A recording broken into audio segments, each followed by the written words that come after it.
नमस्कार सर। नमस्कार। सर क्या नाम है आपका? मेरा नाम वृषकेतु परिडा है। सर कहाँ से आए हैं आप? मैं उड़ीसा के रहने वाला हूँ। सर संत रामपाल जी महाराज से नाम दीक्षा आपने कब ली? मैं 7 अप्रैल 2013 को नामदान लिया। सर संत रामपाल जी महाराज से नाम दीक्षा लेने से पहले क्या आप कोई भक्ति साधना भी करते थे? हाँ, पहले मैं उड़ीसा में ओलेग धर्म में हमारा परिवार सब जुड़े थे। मैं भी ऐसे ही नामदान लेके मैंने जाया करता था। और इसके बाद फिर मैं जब नौकरी में आया, फिर वहाँ पे आके मैं कुमार स्वामी से नामदान लिया था दिल्ली में। तो सर आपके जो उड़ीसा के बचपन के धर्मगुरु थे उसके बाद आपने कुमार स्वामी से नाम दीक्षा ली, तो इन सब भक्ति साधनाओं से आपको क्या क्या लाभ मिले? मेरा लड़की भी, वो भी ऐसे ही बहुत मतलब एक्जिमा टाइम का हो गया था, हाथ में पूरा सारी एक्जिमा हो गया था और उनका फीवर होता था, बुखार हर हफ्ते में जाके उनका 700-800 रुपये लगता था उनके पीछे। सर आप बहुत दुखी थे, तो फिर संत रामपाल जी महाराज की जानकारी आपको कहाँ से मिली? जानकारी सर ऐसा है कि हमें साईं बाबा मंदिर जाते थे, वहाँ पे हर गुरुवार को हम बीवी बच्चे जाते थे और वहाँ पे कोई आके सज्जन लोगों ये पुस्तक बांट रहे थे। वहाँ पे मैं पुस्तक देख पढ़ के देखा कि ऐसा है कि कुछ लिखा हुआ है ऐसे मैटर, ब्रह्मा विष्णु महेश के माता पिता भी है। तो मैं एकदम अचंभित हो गया कि ब्रह्मा विष्णु महेश उनके माता पिता भी है। अच्छा, तो फिर मैं किताब लेकर आया। मैं घर वाले नाराज़ होते, लाइन में खड़ा हो जाओ, तो आए हैं साईं बाबा मंदिर में, आप ये किताब क्यों पकड़ लिए? मुझे छुपा के मैंने साइड में रख दिया। घर पे लाके वो किताब मैंने पढ़ा, पूरा अच्छी तरह समझा, तो मेरा माइंड एकदम बिल्कुल काम नहीं करा। मैं कैसे नामदान लूँगा, मैं कैसे बरवाला जाऊँगा। मैं घर पे सभी को बताया, ये देखो ये किताब में क्या लिखा हुआ है, मैं क्या बताऊँ। वो कोई मेरा बात को सुने नहीं। ये बोले कि उल्टा मुल्टा पता नहीं कहाँ कहाँ चला जाते, किताब ले आते, अब साईं बाबा मंदिर ऐसा ऐसे क्यों कर रहे हैं। अब ये कर, कोई सुना नहीं। ऐसे कंटिन्यू खूब कम से कम 2008 में मैं किताब लेकर आया था और भक्ति सौदागर नाम था। फिर मैंने ऐसा है 7 अप्रैल 2013 को बच्चों को बोला कि ऐसा है कि बेटा ऐसा देखो। तो वो एक्चुअली क्या है, वो फिर पढ़ा कर पापा देखते ही तो देखा, कहा पापा अच्छा ये ऐसे किताब ऐसे ज्ञान है और मैं तो कभी सोच भी नहीं सकता, ये हमारे कोर्स में क्यों नहीं हो रहा है। हमारा खूब कम से कम हमारा ये जो कोर्स में सिलेबस में भी आना चाहिए ये सब चीज़। सो वो क्या कर पापा, वो किताब देना। वो किताब था भक्ति सौदागर, उसका नाम है उस टाइम पे। वो किताब लेके वो पढ़ने लग गया। तो मेरा घर वाले बिल्कुल नहीं सुनते थे और बाकी जब ये मेरा बच्चा उनको दिखाया तो वो गदगद हो गया। मेरा नहीं सुनता था, लेकिन मैं लड़की जब बताया वो सुना। तो फिर वो टीवी में मेरा पत्नी वो भी देखा कि देख के ऐसे गदगद हो गया कि चलो ऐसे ज्ञान है, ऐसे है। मैं पहले भी आपका बात माना होता तो हम कब का हमने नामदान लिए होते। चलो ये हम बरवाला जाके संत रामपाल जी महाराज के पास जाके नामदान ले लेंगे। तो फिर वो तैयार हो गए। हम चारों, 2 लड़की मेरा है और लड़का नहीं है, हम चारों सीधा बस में बैठ के चला गए। इस संत रामपाल जी महाराज के वहीं पे दरबार में पहुंच गया। मेरे को ऐसे एहसास हुआ कि अच्छा ऐसा है, अब पहले नाश्ता कर लो, आप ये भोजन करो, ये भंडूरा करके फिर तुम चलो वहाँ पे नामदान लेना। मैं ऐसे मेरे को महसूस नहीं हुआ। वो ऐसे भगत थे मेरे देवता जैसे। सर ऐसा है, फिर हमने संत रामपाल जी महाराज के पास से जाके 7 अप्रैल 2013 को नामदान हमने ले लिए। सर संत रामपाल जी महाराज से नाम दीक्षा लेने के बाद क्या आपको भी कोई लाभ हुए? सर ऐसा है, वहाँ पे संत रामपाल जी महाराज के पास जाके नामदान लिया और संत रामपाल जी महाराज ने हमको आशीर्वाद दे दिए, मेरे को जैसे दे दिए। तो मेरा जॉइंट पेन एकदम पूरा कहीं गायब हो गया। आकर उसी टाइम उसी वक्त मेरा शरीर एकदम ठंडक हो गया और मैं वहाँ पे संभाला नहीं गया। मैं तो बच्चा जैसे रोना शुरू किया, मेरे को पकड़ के सब लेके गए। और मेरा जो साइनासाइड जो सिर में दर्द हो रहा था, मैं पट्टी बांध के सोता था, ऐसे ही दुख हो रहा था, इतना कष्ट हो रहा था। तो वो एकदम गायब हो गया, कहाँ चला गया मैं समझ भी नहीं आया।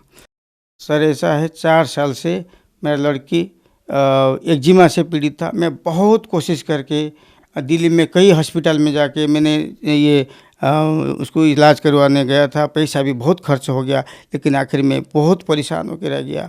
कुछ में रोने के सिवा कुछ नहीं था। ऐसे ही वो इनका हाथ सड़ रहा था। मैं बहुत परेशान होकर जब गया था वहाँ पे, रामपाल जी महाराज के पास जाके मैं जब आशीर्वाद उन्होंने लड़की ने लिया तो तभी जाके सारी जितना बीमारी सब तुरंत ठीक हो गए। और मिसेस की ब्लड प्रेशर, जब से मैंने शादी किया था तब से उनका ब्लड प्रेशर था, और उनका संत रामपाल जी महाराज के आशीर्वाद से वो सारी ब्लड प्रेशर पूरा एकदम पूरा नॉर्मल हो गया। और मेरा लड़की ऐसे संत रामपाल जी महाराज के आशीर्वाद से वो एम्स में सेकेंड ईयर होने जा रहा है, पढ़ाई कर रहा है अभी।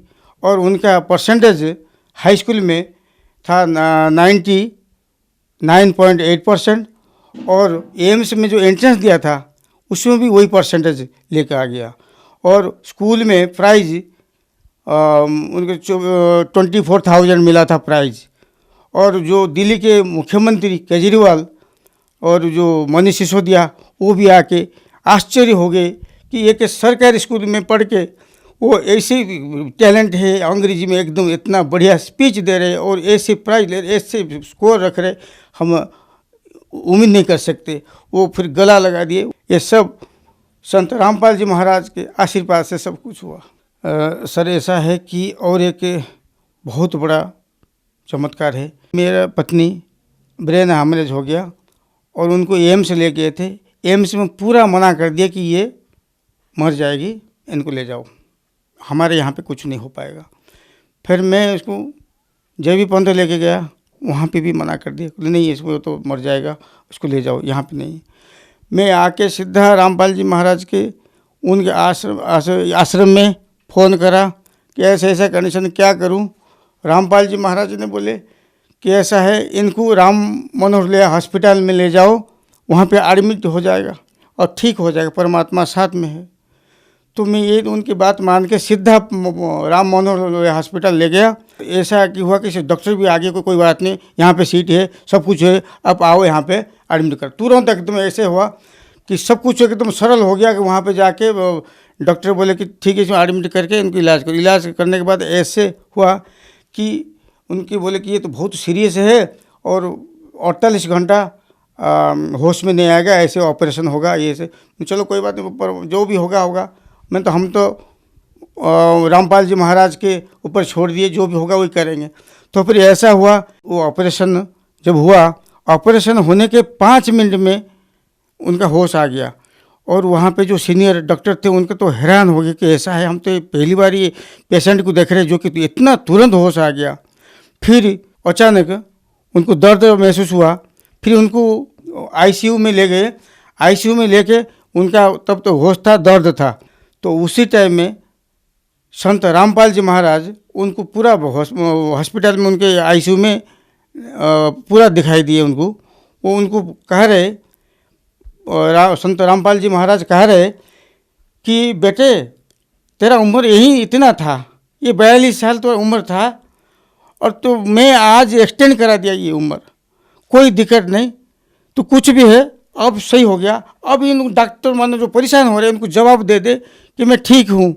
तब मेरी पत्नी ने वो बोला कि ऐसा है कि हाँ डॉक्टर साहब ऐसा है, मैं थोड़ा कुछ स्वप्नों सा देख रहा था, मेरा गुरुजी को मैंने देखा। बोले, वो पूछे कौन गुरुजी है? वो बोले गुरुजी संत रामपाल जी महाराज। वो मेरे से बात कर रहे थे कि तुम्हारा उम्र ख़त्म हो गया था बेटे, तुम्हारा उम्र परमात्मा का कोटे से वो उम्र बढ़ा दिए बेटे, कोई दिक्कत नहीं, उनको बता दो। वही मैं डिस्कशन कर रहा था, इसलिए आपका जो खुजली कर रहे थे मैं कुछ जवाब नहीं दे रहा था। ऐसे ही मेरा पत्नी का उम्र ख़त्म हो गया था, वो नया जिंदगी संत रामपाल जी महाराज ने दिए है।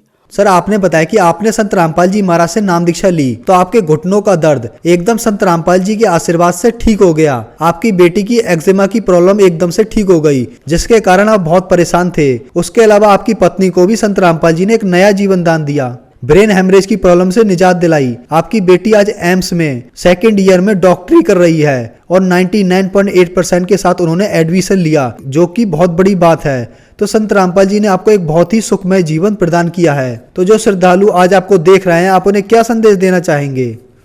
मैं संदेश ये देना चाहता हूँ कि मेरा ये दास की जितना अटूट विश्वास है अब समाज को मैं यही दे रहा हूँ संदेश कि सभी संत रामपाल जी महाराज के पास जाके नामदान लीजिए और आत्मकल्याण कराइए और सुख शांति भी लीजिए। सर, संत रामपाल जी महाराज से नाम दीक्षा कैसे ले सकते हैं? सर ऐसा है, बहुत सारे टीवी में संत रामपाल जी महाराज के सत्संग चलता है, उसके नीचे पट्टी में एड्रेस और फ़ोन नंबर सब कुछ लिखा होता है, वहाँ देख के आप कांटेक्ट करके आप जाके नामदान ले सकते हैं। धन्यवाद सर। तो सर नमस्कार।